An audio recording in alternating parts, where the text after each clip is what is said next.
Yes. I'm sure that you've covered all the main topics of the day. Have you covered Ukraine? No, we have not talked about Ukraine. Really? Okay. Well, I'm wondering if you have any comment on what's going on in terms of the military operations in the East and the attacks by the separatists, as well as the abductions of journalists. Well, let me first speak to the abductions of journalists. We, of course, and I think you're referring to the report from the two detained in Lugansk. Correct. Well, we condemn the unlawful detention of the two journalists in Lugansk and call for their immediate release along with that of all the other hostages. We further call on all parties to ensure the safety of media. In terms of events of what's happening on the ground, our view is that the Ukrainian security forces operations have been moderate and measured. They've been taking steps to maintain calm within their own country.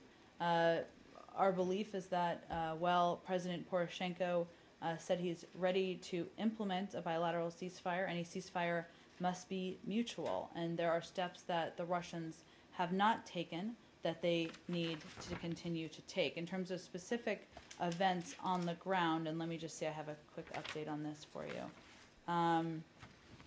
You may have seen, Matt, but I'll just reiterate it here, that General Breedlove made some comments earlier this week about Russian regular forces actively facilitating the movement of forces, equipment, and finances across the border. He also noted that Russian irregular forces are very active in Luhansk and Donetsk and are receiving Russian financing. And finally, he noted that we see about 7 or more battalion task groups on the Russian side of the border, plus numerous special operation forces. Obviously, that type of troop buildup is certainly of great concern to us. And as you know, the discussions, the four-way talks are ongoing. They may have broken for the day, but those are ongoing, and certainly we support that effort. But you assess the Ukrainian government's actions to this point, since the end of the ceasefire to today, as moderate and measured? Mm-hmm. You don't have any concerns about what they're doing, or what either side? Well, let's not forget that we're talking about Russian-backed separatists and Russians moving troops near the border, moving equipment across the border. Go ahead. No, cool. I didn't mean to. And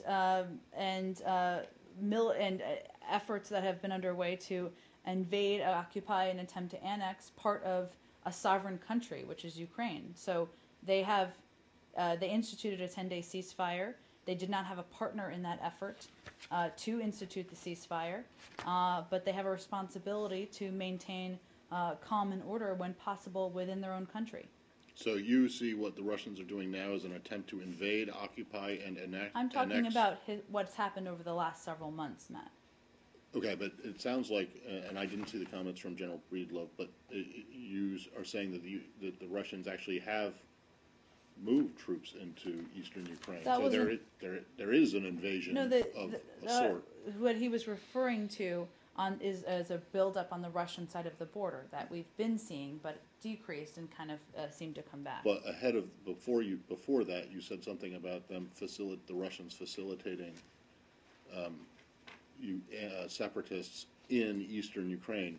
I mean, are you saying that there are Russian troops or irregular forces? So Russian-backed separatists are very active, as we know, in Luhansk and Donetsk. Right.